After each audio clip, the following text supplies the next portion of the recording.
आइए सुनते हैं एक नई कहानी। पापा की प्रेम कहानी से परेशान खुशी को उनका सीमा से रिश्ता बर्दाश्त नहीं। वह बिल्कुल अकेली हो गई। 19 घंटे पहले घर के अंदर पांव रखते ही खुशी को अजीब सी अचकचाहट हुई। पूरा घर सुनसान पड़ा था। पापा को आज भी देर हो गई थी।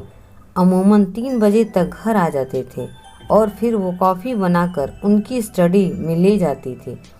माँ के बाद खुशी ने सारे काम बटोर लिए और घर को यूं रखा मानो माँ वहीं थी। कॉफ़ी का कप उठाकर वो स्टडी की देहरी पर खड़ी फिर झिझक गई। पिछले 1 महीने से वो वहाँ बहुत कम जाया करती थी। जब पापा घर पर ना हो तब तो बिल्कुल नहीं। अपना ये संकल्प उसे खलता जरूर था, पर पापा को उसके व्यवहार में कोई अंतर नहीं नजर आता था। वो लौटते ही अपनी स्टडी में घुस जाते और खुशी उनकी कॉफ़ी वहाँ रखकर अपने कमरे में लौट आती। पहले की तरह पापा उससे रुकने की जिद भी नहीं करते थे। अकेले अपने कमरे में बैठी बैठी वो घंटों इधर उधर की बातें सोचती रहती, लेकिन साफ सुथरा निष्कर्ष नहीं निकल पाता था। इस चक्रवात से छुटकारा मिलता संभव के आने से। हर शाम जब वे खुशी ने होश संभाला, वो यही देखती आई है कि जब भी कोई बात पापा को गहरे तक मतने लगती है तो वो इसी तरह खामोश होकर न जाने किस गुफा में गुम हो जाते हैं। ऐसे में उनकी खामोशी चाहे तकलीफ दे या विस्मित करे, साथ में रहने वाले को उसे सहन करना ही पड़ता। उनकी इस आदत को जान लेने के बाद उनकी गुफा में बेवजह की घुसपैठ करने की कोशिश कभी किसी ने नहीं की। जब माँ थी तब उन्होंने भी नहीं, लेकिन इस बार ये खामोशी कुछ ज़्यादा ही लंबी खिंचती जा रही थी। कहीं पापा को कोई तकलीफ, कोई चिंता तो नहीं, या कॉलेज में कोई परेशानी। खुशी ने सोचा, बिन माँ की बेटी के लिए पिता को संभालना कितना मुश्किल होता है। न जाने कितने जतन करती आई है वो, उनके ही दायरे में बंधे, उनके इर्द गिर्द घूमते हुए, उनकी हर गतिविधि का अवलोकन करते हुए अपना अस्तित्व भुलाए। खुशी का न जाने कितना समय बीत जाता है, अपने बारे में सोचने का कभी ख्याल भी नहीं आया। फिर भी पापा की खामोशी खत्म नहीं हो रही। न जाने किस मिट्टी के बने हैं पापा। सोच सोच कर उसे हंसी भी आती है और हैरानी भी होती है कि जिस मिट्टी की खुशी बनी हुई है वो भी तो उन्हीं की हैं, लेकिन बिल्कुल अलग, जिद्दी और अपनी बात मनवाने वाली। लेकिन पापा कुछ कहने के बजाय खामोशी ओढ़ लेते हैं, जैसे किसी के सामने अपना दुख शेयर कर लेने से वो बौने हो जाएंगे। खुशी ने अपना संकल्प तोड़ा और स्टडी के अंदर जाकर कुर्सी पर बैठ गई। वही कुर्सी जिस पर बैठकर उसने स्कूल और कॉलेज की पढ़ाई की थी। उस पर वही लाल कांच जड़ा कढ़ाई का कुशन जो माँ उसके लिए लाई थी। हर चीज़ कमरे में वैसी ही थी जैसी माँ छोड़ गई थी। कांच की ऊंची अलमारियों में किताबें उस क्रम में जैसी पापा की ज़रूरत। दीवार से सदा दीवान जिस पर पापा बैठकर घंटों पढ़ा करते थे। कुछ इसलिए कि प्रोफेसर थे, ज़्यादा इसलिए भी कि उन्हें पढ़ने का शौक़ था। इसीलिए वह स्टडी संवार कर रखती थी। जब पापा घर पर होते तो घर का के निपटा कर वहीं अपनी सिलाई कढ़ाई ले आती। संभवतः भी वहीं आ जाया करता था।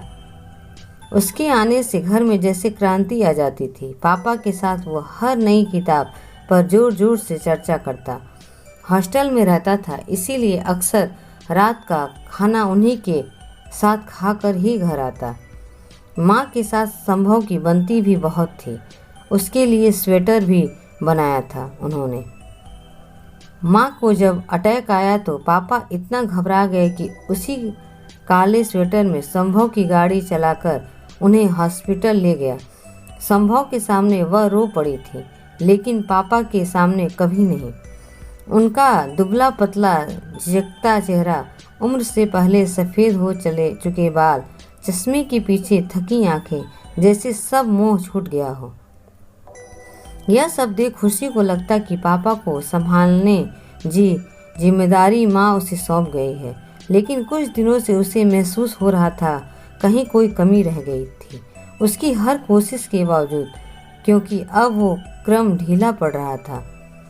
पापा अधिकतर दिन में घर नहीं लौटते थे, शाम को देर से घर आते थे। वो खाना रोज फ्रिज में रख देती। एक दिन उन्होंने धीमे से कहा, खाना मत रखा कर, आजकल काम ज़्यादा है, देर हो जाती है। फिर थोड़ा रुककर बोले, दरअसल एक रिसर्च साइंटिस्ट है, सीमा कृष्णा, वेस्टर्न ड्रामा पर बहुत काम किया है, संस्कृति ड्रामा पढ़ना चाहती है, इसीलिए क्लास के बाद उसे पढ़ाने चला जाता हूँ। पर पापा, खाना तो खाना ही पड़ेगा, आप कहें तो मैं पैक कर दिया करूँ। नहीं, तू चिंता न कर, सीमा का घर कॉलेज के पास ही है, आजकल जिद करके वहीं खिला देती है। फिर भी वो आदतन रोज़ पापा का खाना बनाकर हॉटकेस में बंद करके टेबल पर रखती और शाम कटोरी थाली हटाकर ठंडा खाना फ्रीज में रख देती। फिर उसे याद आया पापा की टेबल पर रखा वो काला कीमती जिल्द वाला प्रेम कविताओं का संग्रह। पहले कभी किसी ने पापा को ऐसा कुछ नहीं दिया था, बस माँ दिया करती थी। कभी माँ के जन्मदिन पर या शादी की सालगिरह पर नीचे लिखने वाली का नाम लिखा था, सीमा। आज उसी सीमा को पापा घर ला रहे थे।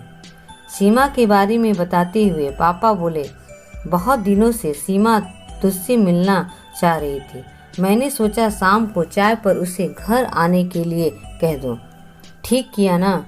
घंटी बजी। पूरा आत्मविश्वास बटोर कर खुशी ने दरवाज़ा खोला। सीमा, यह खुशी है।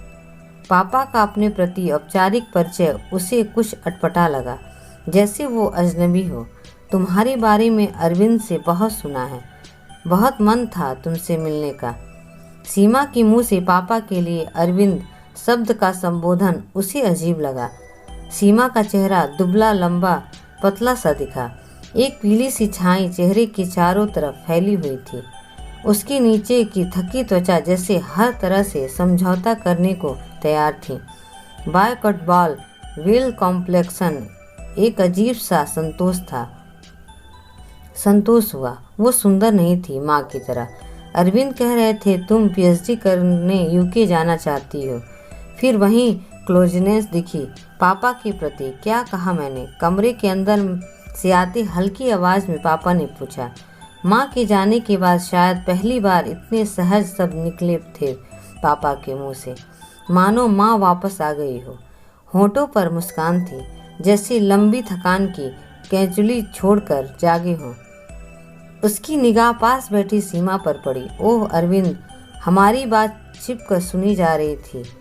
आपको जानना है तो हमारे सामने बैठकर सुनिए, सीमा ने जैसे अधिकार जताते हुए पापा से कहा। और पापा उस औरत के पास बैठ गए। अपनी चिढ़ एक छोटी सी मुस्कान के पीछे बड़ी मुश्किल से दबाकर खुशी उठकर खड़ी हो गई। मैं चाय बनाकर लाती हूँ।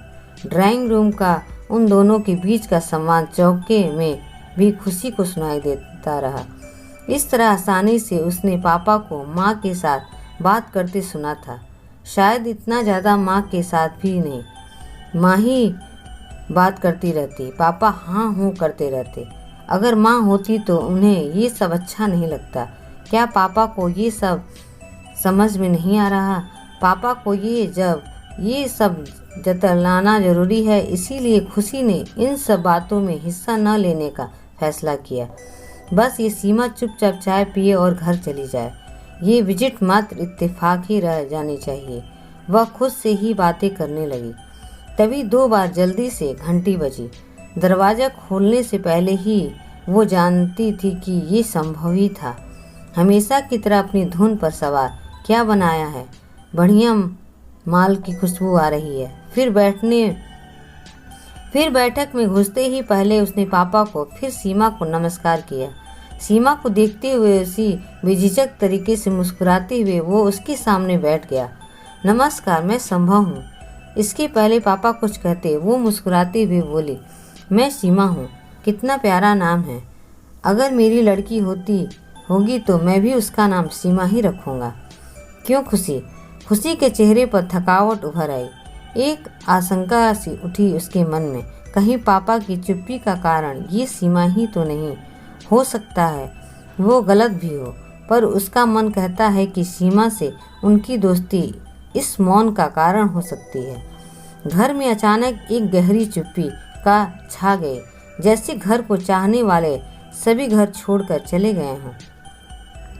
अपने कमरे में पहुंचकर वो लेटने का मन बना ही रही थी कि कमरे का दरवाज़ा खुला। सोई नहीं खुशी? कितने दिनों बाद पापा आए थे उसके कमरे में। कुछ देर बिना कुछ कहे बैठे रहे, फिर धीरे से बोले, कोई बात परेशान कर रही है? नहीं, कुछ नहीं, उसने जैसे बात को टालने के लिए कहा। पापा ने आगे बात नहीं छेड़ी। शायद उन्होंने उसे टेबल पर रखी तस्वीर हाथ में लिए हुए देख लिया था। बहुत अकेली हो जाती है ना तू? नहीं पापा, काम जो इतना है। बिमला की बात और थी, सब कुछ संभाल लेती थी, उसके बाद सब कुछ चलाना जैसे मुश्किल सा लगने लगा है। तू भी तो ससुराल चली जाएगी। माँ के जाने के बाद पापा की सारी भावनाएं जैसे दब सी गई थी। अंदर का दुख और सुख भी आज इतने वर्षों बाद वो अपने अंदर दबे अपने आप को बाहर निकालना चाह रहे थे। क्या कहना कुछ चाहता था, कह कुछ गया। खुशी जानती थी पापा क्या कहना चाह रहे थे, लेकिन इस उम्र में पापा दोस्त बनाएं, उसके साथ घूमें, हंसी मजाक करें। खुशी का कच्चा मन जो खुद इस समय राजकुमार की खोज में रहता है, उनका ये संबंध स्वीकार नहीं कर पा रहा था। अच्छा तू सो जा। पापा ने एक नज़र पूरे कमरे को देखा, फिर वो बाहर चले गए। कुछ और गहरा गई कमरे की खामोशी। एक बंदरंग झाई सी हर चीज़ अपनी जगह से उखड़ गई। स्थिर थी बस टेबल पर रखी वो तस्वीर में बाकी लोग कब से बाहर निकल चुके थे, सिर्फ वही अकेली रह गई थी, अतीत को खुद से चिपकाए हुए। अचानक मोबाइल पर संभव का मैसेज फ्लैश हुआ। सीमा जी खास हैं, 15 मिनट उन्हें घर तक छोड़ने के दरमियान ही मैं भाग गया था। वो बिल्कुल अकेली हैं और उस अकेलेपन को पूरा कर सकते हैं तुम्हारे पापा। दोनों के एक दूसरे से बात करने पर ही उनके चेहरे का अकेलापन छट जाता है, इसमें कोई संदेह नहीं है। सीमा जी में अपनी और आकर्षित करने का स्वभावगत गुण है। आंखों में एक विशेष तरह की गहराई है। पति की मौत से उत्पन्न हुआ एकाकीपन, उधर माँ के अचानक स्वर्गवास ने पापा को भी तोड़ कर रख दिया है। उसने जैसे बेमन से जवाब दिया, खुशी बी मैच्योर, इस सच को स्वीकार लो कि आज से बल्कि अभी से सीमा जी तुम्हारी माँ हैं। खुशी में सामना करने की शक्ति नहीं थी। वो अपने कमरे में चली गई, लेकिन इस बार दरवाज़ा बंद नहीं किया। पापा की स्टडी में भी अब रोशनी जगमगा रही थी। अगर कहानी पसंद आई हो तो प्लीज़ लाइक एंड सब्सक्राइब जरूर करें। धन्यवाद।